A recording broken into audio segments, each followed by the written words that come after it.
get a turnover, you know, with the, you know, running towards the head with this. Okay.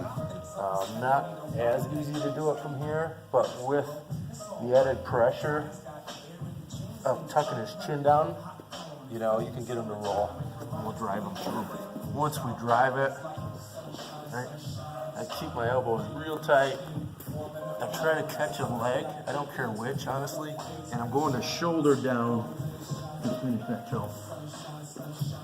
It's almost like a roll to the shoulder. Alright, it's tight, and it's really like the chin is down, the neck is cranked, and the elbow's coming through as well. So the only way he can really, you know, stay safe once we're down there is to not let me hook his leg. If he can run away with his feet, right, then he's staying safe at least momentarily. So, you know, I really gotta hook that foot. Once I hook, I'm shouldering in with it and tucking my elbows.